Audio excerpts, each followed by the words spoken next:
examinés. L'absence totale de fossiles transitionnels parmi eux prouve qu'il est logiquement impossible que ces formes de vie imaginaires apparaissent soudain des 1% restants. Néanmoins, espérer qu'un jour des formes intermédiaires soient découvertes n'est rien d'autre qu'un rêve évolutionniste. Thomas Neville George, professeur de géologie à l'université de Glasgow, l'a admis il y a longtemps. Il n'y a aucun besoin de s'excuser plus longtemps sur la pauvreté des fossiles. D'une certaine façon, ils sont devenus presque riches de manière incontrôlable, et la découverte dépasse leur intégration. Néanmoins, les archives fossiles sont toujours composées principalement de failles.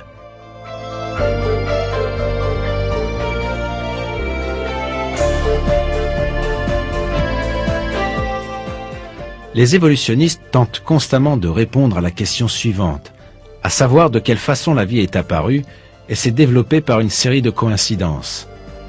Mais s'ils devaient interpréter les fossiles âgés des centaines de millions d'années d'une manière impartiale et objective, ils trouveraient facilement la réponse à cette question.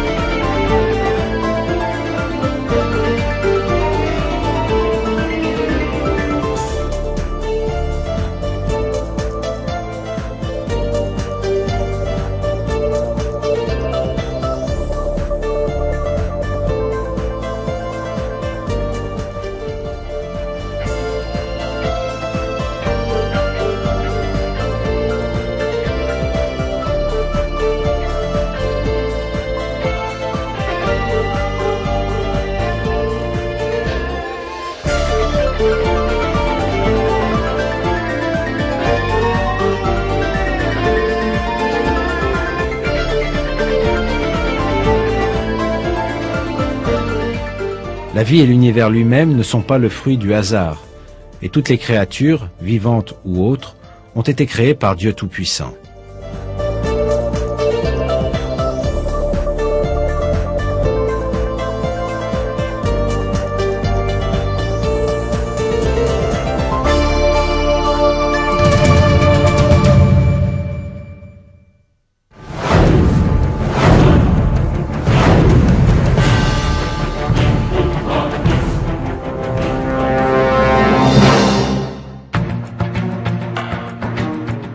Tous les fossiles découverts lors de fouilles révèlent que pendant toutes les périodes, les êtres vivants ont été créés de manière parfaite et complète, sans prédécesseur évolutionniste.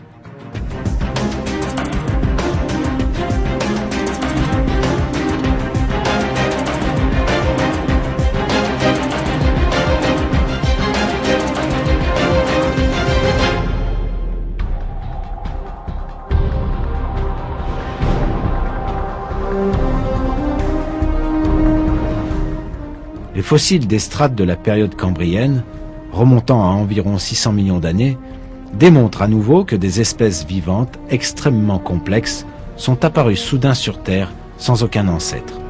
En d'autres termes, elles ont été créées.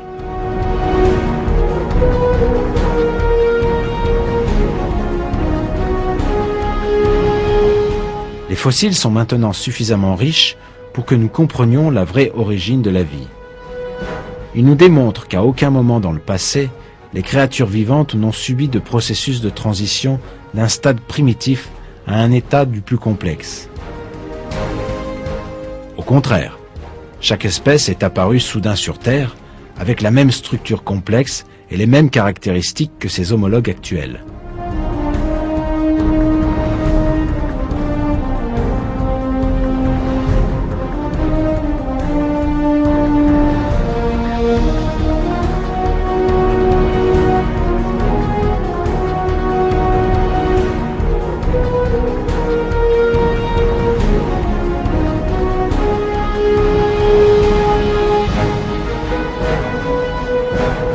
Les évolutionnistes qui ont effectué des fouilles dans les strates terrestres, dans l'espoir de trouver des preuves de leur théorie ces 150 dernières années, ont en fait exhumé eux-mêmes les éléments incontestables qui démontrent que leur théorie est fausse et que la vérité de la création est un fait indéniable.